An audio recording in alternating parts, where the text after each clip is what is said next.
Inilah orang-orang yang datang kepada Daud di Siklab, selama ia harus menyingkir karena Saul bin Kish. Mereka pun termasuk pahlawan-pahlawan yang membantu dia dalam peperangan. Mereka bersenjatakan panah dan sanggup melontarkan batu dan menembakkan anak-anak panah dari busur dengan tangan kanan atau tangan kiri. Mereka itu dari saudara-saudara sesuku Saul, dari orang Benyamin. Abiezer kepala, dan Yoas, anak-anak Sema'a, orang Gibea. Yeziel dan Pelet, anak-anak Azmawet. Beraka dan Yehu, orang Anatot. Yismaya orang Gibeon, seorang pahlawan di antara ke-30 orang itu, yang mengepalai 30 orang. Yeremia, Yehaziel, Yohanan dan Yozabat, orang Gedera.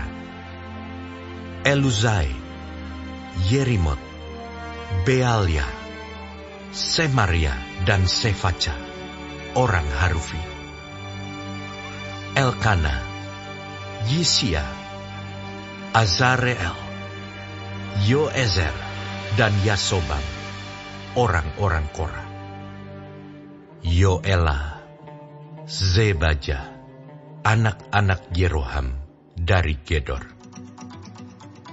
Juga dari orang Gad, ada yang memisahkan diri dan pergi kepada Daud ke kubu di padang gurun, yakni pahlawan-pahlawan yang gagah perkasa, orang-orang yang sanggup berperang, yang pandai menggunakan perisai dan tombak, dan rupa mereka seperti singa, dan cepatnya seperti kijang di atas pegunungan. Ezer kepala, Obaja orang kedua, Eliab orang ketiga, Mismana orang keempat, Yeremia orang kelima, Atai orang keenam, Eliel orang ketujuh, Yohanan orang kedelapan, Elzabat orang kesembilan, Yeremia orang kesepuluh, Makbanai orang ke-11. Mereka itulah dari Bani Gad, kepala-kepala pasukan. Satu orang yang paling kecil sanggup melawan 100 orang, dan yang paling besar sanggup melawan 1000 orang. Mereka itulah yang menyeberangi sungai Yordan di bulan pertama. Sekalipun sungai itu meluap sepanjang tepinya, dan merekalah yang menghalau seluruh penduduk lembah ke sebelah timur dan ke sebelah barat. Sebagian dari Bani Benyamin dan Yehuda datang kepada Daud di kubu itu. Lalu keluarlah Daud menyongsong mereka. Berkatalah ia kepada mereka, "Jika kamu datang kepadaku dengan maksud damai untuk membantu aku, maka aku rela bersekutu dengan kamu. Tetapi jika untuk menyerahkan aku dengan tipu muslihat kepada lawanku, sedang aku tidak melakukan kelaliman, maka biarlah Allah nenek moyang kita melihat itu dan menghukum kamu." Lalu roh menguasai Amasai, kepala ke-30 orang itu. "Kami ini bagimu, hai Daud, dan pada pihakmu, hai anak Isai. Sejahtera, sejahtera bagimu dan sejahtera bagi penolongmu, sebab yang menolong engkau ialah Allahmu." Kemudian Daud menyambut mereka dan mengangkat mereka menjadi kepala pasukan. Juga dari Manasye ada yang menyeberang memihak kepada Daud ketika ia bersama-sama orang Filistin memerangi Saul. Sebenarnya ia tidak menolong mereka, sebab setelah mengambil keputusan, raja-raja kota orang Filistin itu menyuruh dia pergi. Katanya, "Mungkin dengan taruhan kepala kita, ia menyeberang memihak kepada tuannya Saul. Pada perjalanannya ke Ziklag, sebagian dari suku Manasye, Adnah, Yozabat, Yediael, Mikael, Yozabat, Elihu, dan Ziletai, kepala-kepala pasukan 1000 suku Manasye, menyeberang memihak kepadanya. Mereka ini membantu Daud melawan gerombolan, sebab mereka semua adalah pahlawan-pahlawan yang gagah perkasa dan kepala dalam tentara.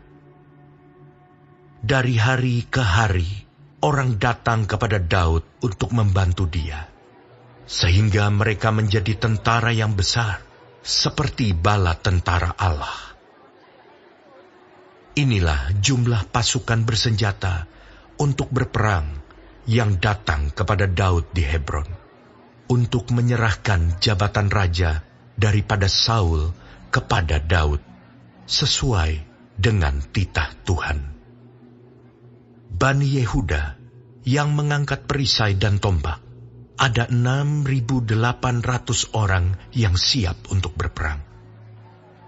Dari Bani Simeon, pahlawan-pahlawan yang gagah perkasa untuk berperang, ada 7.100 orang. Dari Bani Lewi, ada 4.600 orang. Ditambah dengan Yoyada, pemimpin kaum Harun, dan bersama-sama dia, ada 3.700 orang. Selanjutnya Zadok, seorang pahlawan muda yang gagah perkasa, dengan 22 orang pemimpin dari puaknya. Dari Bani Benyamin, saudara-saudara sesuku Saul, ada 3.000 orang. Sampai pada waktu itu, kebanyakan dari mereka masih tetap patuh kepada keluarga Saul. Dari Bani Efraim, 20.800 orang, pahlawan yang gagah perkasa. Orang-orang yang kenamaan di antara puak-puak mereka. Dari suku Manasye, suku yang setengah itu, ada 18.000 orang yang ditunjuk dengan disebut namanya untuk pergi mengangkat Daud menjadi raja. Dari Bani Isakar, orang-orang yang mempunyai pengertian tentang saat-saat yang baik, sehingga mereka mengetahui apa yang harus diperbuat orang Israel. 200 orang kepala, dengan segala saudara sesukunya yang di bawah perintah mereka. Dari Zebulon, orang-orang yang sanggup berperang, yang pandai berperang dengan berbagai-bagai senjata. 50.000 orang yang siap memberi bantuan dengan tidak bercabang hati. Dari Naftali, 1.000 orang pemimpin, dan bersama-sama mereka 37.000 orang yang membawa perisai dan tombak. Dari orang Dan, orang-orang yang siap untuk berperang, 28.600 orang. Dari Asyer, orang-orang yang sanggup dan pandai untuk berperang, 40.000 orang. Dari seberang sungai Yordan, yakni dari orang Ruben, orang Gad, dan setengah suku Manasye yang lain, orang-orang yang membawa berbagai-bagai senjata perang, 120.000 orang. Sekaliannya itu, prajurit-prajurit, orang-orang dalam barisan tempur, datang ke Hebron dengan tulus hati untuk mengangkat Daud menjadi raja atas seluruh Israel. Memang juga seluruh orang Israel yang lain dengan bulat hati hendak mengangkat Daud menjadi raja. Mereka tinggal di sana bersama-sama Daud 3 hari lamanya, makan dan minum, sebab saudara-saudara mereka menyajikan makanan bagi mereka.